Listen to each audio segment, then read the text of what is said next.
Hey, I need a miracle. We're Scott and Kelly. Our guest today is Colton Dixon from American Idol Season 11. And if you've got a comment or anything you'd like to say, feel free. You can tweet us at KLOVE Scott, at KLOVE Kelly, at Colton Dixon, or, of course, on the Scott and Kelly Facebook page. And Kimberly shared on the Facebook page, she says, I voted right until the end for you, Colton. She's so sweet. She says, I'm just so happy to see God use a young man like you who's not afraid to be strong in your faith. You're the kind of kid that I'd be happy for my son to look up to. Keep using your gifts for God. That's awesome. Sweet. And we saw that over and over and over. Folks just saying they're just so glad to see someone as young as you who's willing to stand up in a public platform and stand up for what you believe. So way to go. Thank you. 21 this Friday, right? Yeah, this Friday. Happy birthday. Thank you. We actually have a picture, and we're going to post it for you. It's a video, actually, of Colton. His friend Jared is here, who plays guitar with him and travels with him. Yeah, he brought it out for us. I don't know that Colton wanted him to. Yeah, gee, thanks, but it's Jared. out now. Yeah, Colton was just sharing now he's going to have to try to, grow a mustache, be a little incognito, and I think, well, we'll let you decide. Whether he should grow a mustache? Yeah. Yeah. Would you describe yourself as a creeper? A little bit of a creeper with a mustache? Totally a creeper. You kind of look like, who's the guy that plays the bad guy on Spider-Man? The actor. I don't know. Which one? On his friend. What's the actor's name? James Franco. Okay, I was going to say there are people yelling with a at the radios mustache. right You now. look very much like There is a bit of James Franco going on there. That's not such a bad thing. So some people may say you should grow one. Yeah. They'll have to vote. I know when I have kids, I would not let my kids around someone who looked like me with a mustache. So... For those of us who obviously see American Idol and see what it is on a weekly basis, what is this like for you as a contestant?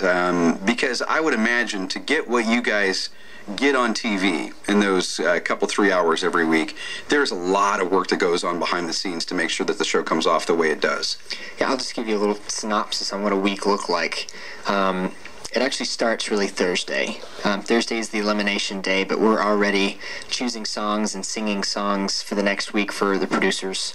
So we do that on Thursday, and then someone goes home that night. Friday, we sing that song for Jimmy Iovine and The Mentor, and get our arrangements together. Yeah. And then Saturday... man, what did we do on Saturday? I'm forgetting already. It's all a blur. We did a lot of stuff on Saturday that I can't remember. Sunday was the Ford commercials. Was that fun for you? It was fun most of the time. There were a couple sets that it was work. Yeah. It was still great though. There was one set. It was awesome. We were in the middle of the desert. I got to drive a Ford Mustang at 40 miles an hour around really tight curves. Nice. It was great. Nice. Drifting and the whole 9 yards. But Monday and Tuesday were rehearsals, and Wednesday's the show. So it's just non-stop. Average day was 12 to 14-hour days. Whoa. And I was telling you earlier, in a span of 3 months, I had one day off, which is Easter, and that was just because I told them plain and simple, I'm going to church today. So that's cool. But it was hard work, but it paid off. Well, and the cool thing is we've seen God use a number of Idol contestants move on into the Christian music world, and to see that now you're a part of that is really a very cool thing. And we've heard over and over and over again, even like this year's winner, Philip Phillips, another KLOVE listener and someone who's a believer, and we've heard from many people from his hometown who talked about what he went through when he had his kidney stones on the show, and I couldn't imagine with those kind of days what that must have been like. Man, it was hard for me, and I was good and healthy. I could not imagine what he was going through, and for even 7 or 8 more weeks than I did. That's insane. Like, total respect for Philip, and like you said, he's a believer too, so it was great to have that camaraderie on the show. Do you have a lot of that? Is it the fact you're competing with these other people and you're in a head-to-head competition, and somebody beats you? Is there a weird moment, moments in the house like that?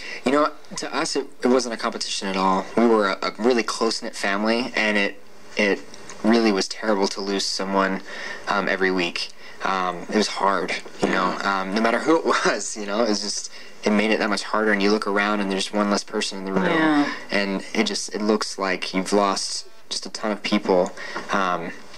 It was hard, but man, great people were on this season. Just It great really seemed like it. Yeah. And a lot of believers. I noticed even when you were eliminated and you were singing, the camera panned, so many of them singing right along with you. They knew the song, they were worshiping along with you. It was really cool. Joshua, E-June, just to name a couple. But yeah, it was really, really awesome just to be a part of it this season. That's cool. And now you're label mates with some of the guys. You sang one of their songs, Switchfoot, Meant to Live, was one of the songs you sang last year during the season. Yep. Have you had a chance to meet them? I have not met Switchfoot yet. Really? They've always been one of my favorite bands. The Beautiful Letdown is probably my favorite record of all time. So what are you going to do when you meet them? You going to geek out a little bit? I will probably geek out like a little girl. Squeal. I will squeal. And I won't be able to talk like I can't talk right now. But I hope that day is coming soon because I can't wait to meet them. Well, your new record is something, as you shared with us earlier, something you're really excited about because it really, for the first time, is an opportunity for us who have been fans of your music and your performing on Idol to really hear what's in your heart in music that you've actually written. Absolutely. You know, you sing a bunch of covers on the show, and it's great, and it gives you a chance to show your musical style, but now is when I really get to share what God's pulled me through. And I'm really, really excited to get that record out in February and just to hear how maybe God's taking me through the same thing He took me through whenever. Or maybe it means something different to everybody. That's what's so cool about music. Yeah. It can mean something different to each person that listens to it. So I'm just really excited to hear feedback and to hear how God's using that to maybe minister to someone else. And your first single, You Are, the story, what's the story behind it? You Are, I actually started writing You Are about a year ago before Idol happened. Oh, really? I did. I finished it and tweaked it a little bit for what it is now. But the best way to explain it is God is everything we're not. There's something in that phrase that's just so beautiful. You know, whenever I'm hurting, you're always going to be there to comfort me. When I feel like I'm so dirty that I can't come to you, you're going to be the rain that washes me clean. It's just a beautiful picture of who God is. And you know, in the bridge, I just wanted to take it a step further and be like, God, if you didn't give me this voice that I can use to sing for you, I would find another way to show you how much I appreciate this life that you've given me. So it's a worship song that I'm really passionate about, and I hope others can worship God through it as well. Colton Dixon from American Idol Season 11, our guest. This is his first single recorded live in the KLOVE studio. It's You Are.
positive, encouraging KLOVE from season 11 of American Idol. Our guest today, Colton Dixon. If you'd like to say hey, feel free. You can do that on the Scott and Kelly Facebook page or at KLOVE Scott, at KLOVE Kelly on Twitter. You're listening to